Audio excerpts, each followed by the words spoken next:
It should be the defending world champion Sam Hill. Here he is now. This is Sam Hill, who won the world title in Rotorua. Now this guy really is a talent, and when he's on form and blowing hot, he is so quick down the mountain.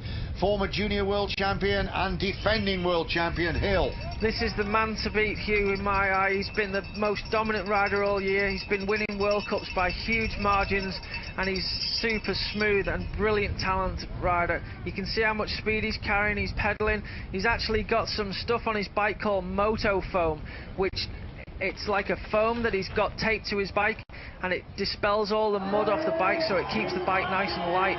But he's really railing them turns, and he's looking fast at the moment. You can see coming into the split time, it's going to be a good one for Sam Hill. Sam Hill motoring on. Look at this. He's 10 seconds almost quicker than the leading time of Canels Flicks. Hill has won 2 rounds of the World Cup this year in Schladming in Austria and Mont-Saint-Anne in Quebec. He's the current overall leader of the World Cup and the defending world champion. And Hill really is on a scorching ride down the mountain. I've just noticed, though, it looks like he's got some mud on the outside of his arm, so I don't know if he's had a bit of a fall further up the course.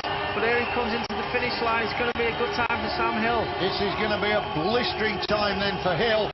He didn't show his true colours in the seeding run, but I tell you what, he's showing them now. Here comes Hill. 4:52.01, and he's carved 8.5 seconds off the time of the previous leaders, and that's Canels Flicks. And Flicks of Spain now will, of course, surrender the hot seat, and the victory salute and the clenched fist then from Sam Hill, who is 22 years of age, puts him now in the lead in the competition. Yeah, I think I was mistaken there, Hugh. It doesn't look like he's come off. It was just some mud that splattered up off the course. It just shows how wet the course is now, how much mud is splashing up off there. But you can see he's pretty happy with that ride, and he's in the lead now. But this is Sam Hill. He won the world title last year in Rotorua, and he came here, this cool customer, who in qualification didn't show his hand, and he went down the mountain a little earlier, and he fled down the mountain in 4:52.01. He's electric, this guy, and he's the world champion again. Nigel, he is a worthy world champion. In Australia. Here's a chance to have a look at his run again from the air. Just talk us through this then, Nigel. Yeah, he just was carrying so much speed through the technical sections. On this bottom half of the course, you know, he's on flat pedals. He's probably not quite as powerful as Fabien Barel, so Fabien was maybe going to make some time up on him on this bottom half. But the top of the track there, Sam must have just torn the track apart, and that's where he won the race for me.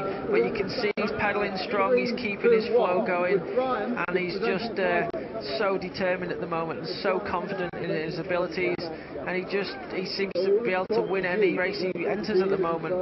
But you see from this shot we've got here, he's just carrying his speed, he's pedaling everywhere he can pedal, keeping it low over the jumps, over the finish line jumps, into the finish arena. World champion.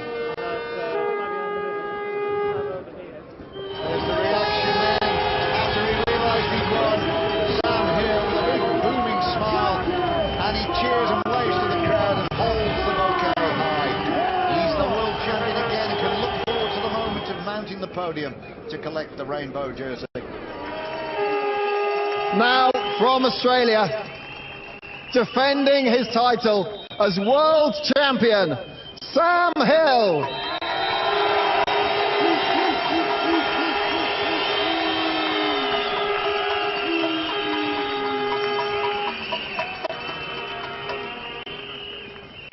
Sam, you started early, didn't show your cards in the qualifying rounds. Do you think that was the right tactics? Yeah, everyone's got their cameras out there and they're all filming everyone's lines, and I take different lines and they're a little sneakier, and I wanted to just keep them to myself for the race, and I think it worked out with the wind up there. I think it probably got a bit stronger towards the end, so the last few guys had a bit of a disadvantage, but that's the way the worlds go, and yeah, I just had a good run. Now, you're renowned for riding well in the wet. You didn't learn those skills in Australia, did you? No, when it's raining at home, I usually just stay indoors, so maybe it's because I don't know what it's like. I just go out there and try and ride it like it's dry, and it works out for me. Well, congratulations, you are the reigning world downhill champion.